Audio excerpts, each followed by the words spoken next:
Bruchim haboim. Welcome everyone. We're about to begin Be'ezras Hashem together on Daf Tes Amud Beis. Starting with Daf Tes Amud Aleph, the new Mishnah Halacha Gimel.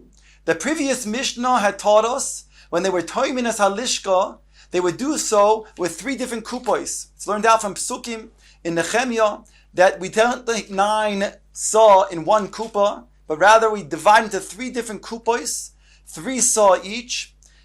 And we number it, Aleph, Beis, and Gimel. Our Mishnah now talks about there was a special hanhaga of the household of Rabban Gamliel, as follows. Says the Mishnah, Shel Beis Rabban Gamliel haya nichnas v'shikloi bein etzba oisov. The household, each member of Rabban Gamliel's household, when they would come to then tarim their shekel, they would hold the shekel in their fingers, clearly indicating that they shouldn't be suspect. And then they would enter and they would put their shekel on top of the pile. V'zarku lifnei hatarim, they would throw it in front of the one who was then going to then take out and withdraw the truma. V'hatarim miskavein dachvoy l'soich hakupa, and the one who would draw it, he would then have kavan that included in the coins that he would withdraw would be those coins that were placed in by the household of Rabban Gamliel. The Gemara explain what is this hanhaga. The Mishnah continues, Ein hatarim tarim achehu oimer lahem esroim. The one who then is designated to do the withdrawal, he first asks for permission. Can he then go ahead and be tarim? V'hein oimrim loi troim, and they answer him, yes, you are permitted to go ahead and take the withdrawal. Troim, shalosh pa'amim. He asked 3 different times, and each time they answer him, yes, troim.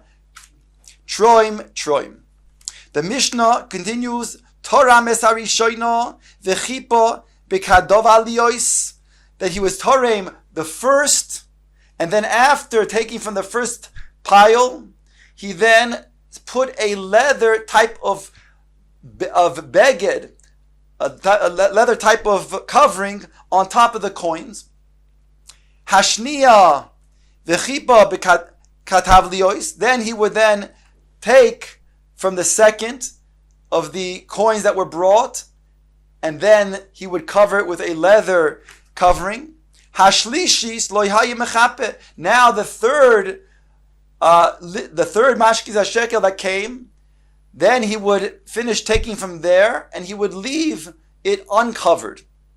The Mishnah goes on to say, Velamo haya mechape. Why would he cover it with this leather covering after the first and the second shlav? Because Shema yishkach v'yitroi min hadover hatarum. Maybe he would forget and he would take from the pile that he already once took out. And that would be problematic, because that already was considered to be shayare of the machtis hashekel.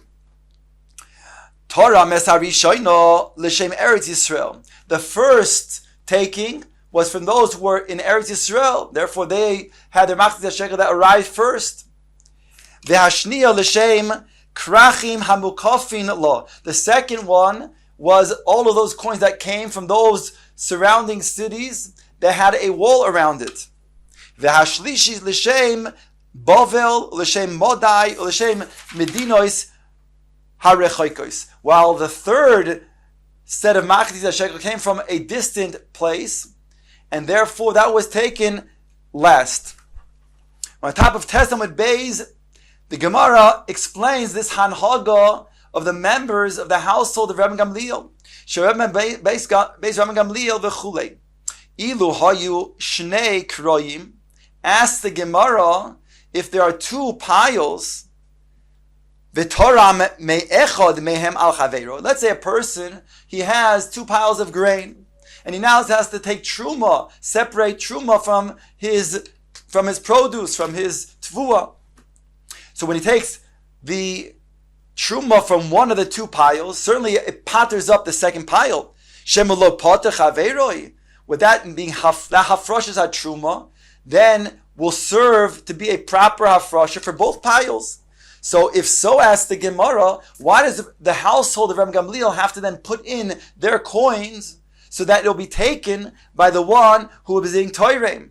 Hare, everybody, even those whose Masechet Shekalim did not even arrive yet, are going to be included in the contribution that will be towards the buying of the Korbanos Tzibur. Answers the Gemara, Hanochas Ruach Hilohem. It was a special satisfaction that the household of Ram Gamliel wanted to achieve. Shelo yehe korban miskarev ela mishelohen tchila. They wanted that their Masechet Shekalim specifically was used to buy the first korbanos from the aleph of the beginning of the contributions. The Gemara now brings the following braisos in regards to the Truma Toni. It states, Shomat es hakatavliois nasa kulon shirayim. If indeed the leather, let's say we're talking about the third, after the second covering, after it was taken Masechet Shekalim the first time and the covered, second time covered, now it's the third time. So it says like this: if the leather covering was uncovered, in other words, what we're saying over here is that by uncovering the leather, whenever that was uncovered, it would then mix together the Machzis HaShekel. And therefore, the Brisa concludes over here, if that happens, then Kulon Shiarim, then they're all going to have the designation of Shiarim and will lose its Kedusha. Tani, the Brisa states the following: Shlishis hi haisa ashir shebekulon. The third of the reception of the Masechet Shekalim was the most wealthy of all. Why? Says the Brisa, Shiu ba itztarayos shel zohuv v'targoynos shel zohuv. It had the different coins of golden coins that we had learned before, those from the distant area, in order to make it easier for the shliach to bring the Machzis HaShekel to the Beis HaMikdash. It shouldn't be so heavy. They permitted them to give it in coins that were golden coins. So they would then go ahead and translate the Machzis HaShekel to the golden coins. So you'd have, let's say, one small golden coin that was many Machzis HaShekel. And therefore, included in that amount, that giving from the far off places, was all of these golden coins. So there was the wealthiest of all, says the Brisa. Tani, the Gemara says, another Brisa, Toram es harishonim, l'shem Eretz Yisrael, l'shem Kol Yisrael. This Brisa then expands on what we saw in the Mishnah. The first that are from Eretz Yisrael, they are Torem for Eretz Yisrael and l'shem Kol Yisrael. Shniya l'shem Krachim Amukafim u'l'shem Kol Yisrael. Again, it's not just for themselves, but for all of Klal Yisrael. V'ashlish l'shem Bavel u'Modai u'l'shem Medinois ha'rechoikos u'l'shem Kol Yisrael. Tani, the Gemara brings the next brisa. Nota min harishoina, he took from the first. Afal pi sheyesh barishoina noita min hashniya. Even though there's left over from the first of Machzis HaShekel, nonetheless we go to the second. Nota min hashniya. Once he takes from the second, afal pi sheyesh b'shniya noita min hashniya, then he goes to the third. In other words, not to then complete the entire pile. Sholma shlishis. He completes the third one, then he goes back to the second. Completing the second goes back to the first. According to the Tanna Kama, if he completed then also from the all three, then he goes and they require then to bring new Machzis HaShekel. In other words, according to this Tanna Kama, anything extra would be, after that, would be considered to be a form of shiroyim, and therefore would lose its kedusha. Rabbi Meir is choylek. Rabbi Meir oimer choyzer l'shiroyim. You go back and you take from the shiroyim whatever's left over. Shay Rabbi Meir oimer moyalim b'shiroyim shema yitztarchu lehem b'soif. Rabbi Meir is of the shita that they might be used for the purchase of future korbanos, because he holds they don't lose their designation of kedusha, and therefore if a person then did something with it improperly, it would be considered to be mi'ilah of hekdesh. You'd have to bring a carbon and add a chomesh. V'chein haya Rabbi Pinchas ben Yair. Now the Gemara brings the following brisa based on what we said before in the previous Mishnayos. We said in the previous Mishnah, that in the previous Mishnayos that indeed when the one who's going and he's going to then take out the machzis hashekel, he has to do so in such a way to then prevent any suspicion that he might be coming to steal. He has to wear clothing that don't have a double hem. He can't wear shoes or sandals. Maybe he's hiding machzis hashekel. All types of precautionary measures so he's not suspected. So we see a degree of nikius. There's a certain cleanliness of sin that a person is careful from. In addition to that, in our Mishnah, Rabbi Gamliel's household was scrupulous, was careful to then make sure that their medaik ad kidei kach, that their own machzis hashekel will be used. So therefore we find a certain amount of zerizus involved. Now the Brisa brings a certain human perfection when a person goes through the stages of different levels of character traits that he has acquired. It says the Brisa, Tani, V'chein haya Rebbe Minchas and Yair Omer. He would say the following: Zrizus mevia lidei nikius. Zrizus brings to a nikius, a cleanliness of sin. When a person is zoriz, he does things with alacrity and with a certain amount of carefulness. He's very, very quick to make sure that he's doing the mitzvahs and to stay far and away from any aveira, and that will lead therefore to the fact that he's doing positive measures to then bring him to a nikius free of sin. Nikius maybe lidei tahara. That nikius, that cleanliness, that he's careful not to do anything wrong in terms of being zohir, that person is brought to tahara, which is done through tshuva. Tahara mevia lidei kedusha, a higher stage of kedusha, where kedusha is sanctifying even that which is the mundane, even that which is considered to be not sinful, but even in that which is mundane, he is elevating. Kedusha mevia lidei hanova. This elevation is also then bringing to the anova, because a person who's elevated with the kedusha, he realizes how much more he has to achieve and how deficient he might still be in the eyes of Hashem. He's not perfect, and therefore that leads to anova, humility. Anova me'evia lidei yiras chet. This humility then brings him to such a care that he's so aware of all of the potential sins that he's walking, so to speak, on a minefield to make sure that he doesn't step in any mine, not to stay far and clear from anything that has a shemetz of a sin. Yiras chet mevil de chasidus. This type of yiras chet will bring to a person who then will go above the letter of the law of chasidus. Chasidus mevil de ruach hakodesh. Chasidus brings to a level of ruach hakodesh, which was something just almost a little bit beneath the inyan of nevuah. Ruach HaKodesh mevia l'dei tchias hamesim. When a person is imbibed with Ruach HaKodesh, he then has the power to then be mechaye mesim, because he is so dovuk to the makor hachayim. Tchias hamesim mevia l'dei Eliyahu zachur latoif. As the Gemara will explain, that the tchias hamesim will bring about Eliyahu zachur latoif, who will then bring the ultimate tchias hamesim.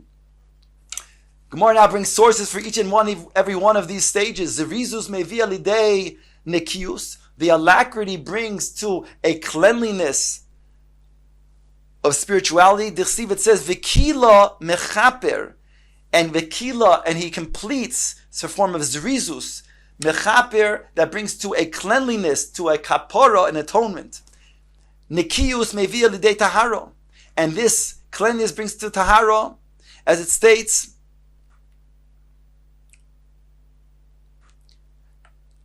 Here the Kohen Gadol is doing an avodah, and he brings a kapara, v'tahera, and it states that it will be cleansed. In other words, through the fact that there was a nekiyas of cleanliness, through the kapara brings about tahara. Tahara mevia lidei kedusha. Dichsiv, it says in the Pasuk, V'tiharoi v'kidishoi. He shall purify and he shall sanctify. And that's referring to the golden Mizbeach on the day of Yom Kippurim when the Kohen Gadol goes on and he is sanctifying that Mizbeach. It states in that order, V'tiharo v'kidishoi. So therefore, Tahara leads to Kedusha. Kedusha mevia lidei anova. The Chesiv says, Ki koyamar rom v'niso. The one who is lofty and uplifted.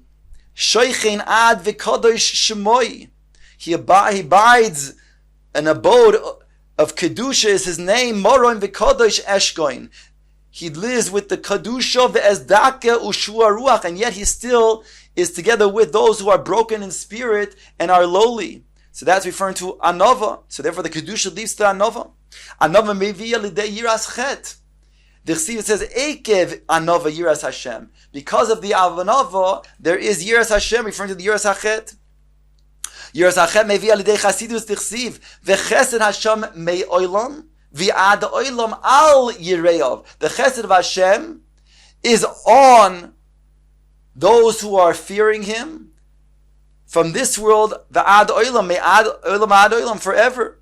And therefore we see over here that those who are zoichet to the level of yiras chet will then also be zoichet to the chasidus of the chesed Hashem.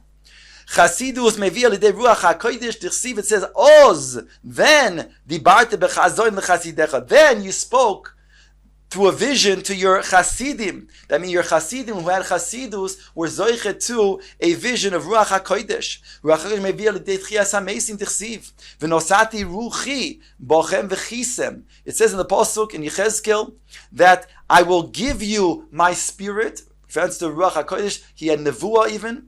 And then it states, in that context, there will be Tchias HaMesim. Tchias HaMesim mevia lidei Elio zachu latoiv. Dichsiv hinei, anoichi sholech lochem es Elio hanovi.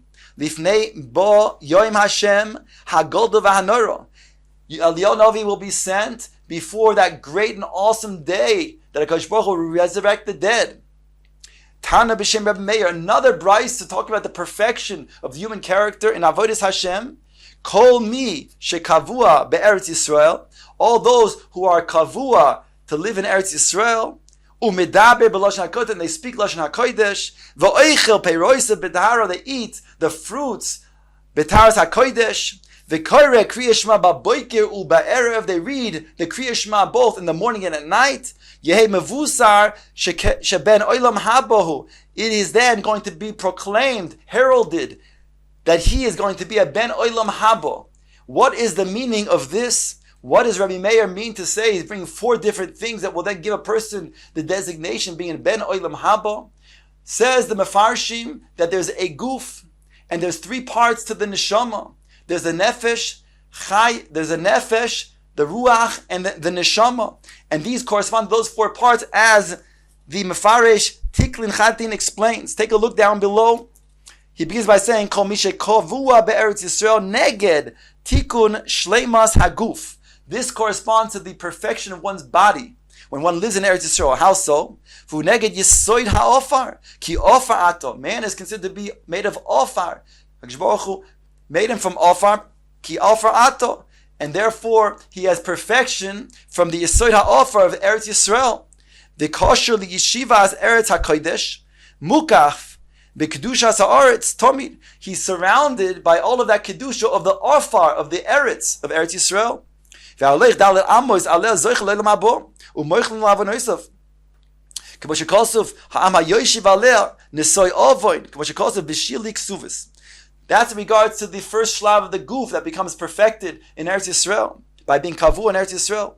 Umedaber b'lashon hakodesh. He speaks lashon hakodesh. Says the Mefarish over here, tikun shleimus haruach. This is a tikun of the perfection of the ruach. Shemimenu yesod hadibur, which comes out a person's speech. That's the part of the neshama that corresponds to the speech. V'lashon hakodesh. Pnimius kedusha yesh boy, and therefore the holy language of Yalsha Kodesh, which is spoken, that is a perfection of the ruach.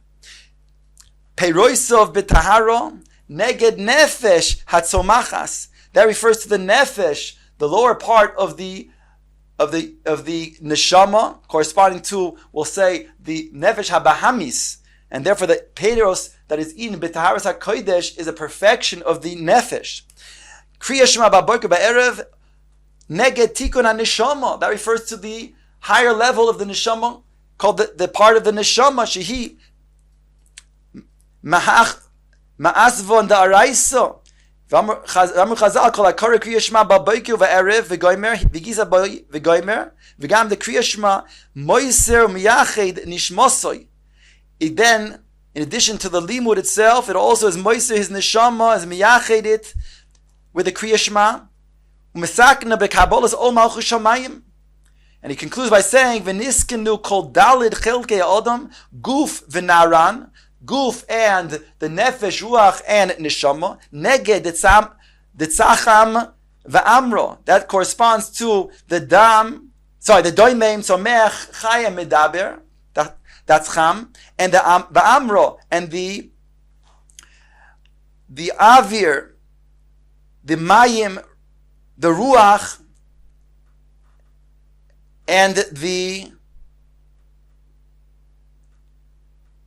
avir, the mayim, the ruach, and the ofar. All of these things are becoming perfected as a result of what we had mentioned now. And he concludes, Yehi mevusa sheben olam habohu ayidei tikun shleimusoi hu ben olam habo. Hadron aloch perek b'shloisha prokim.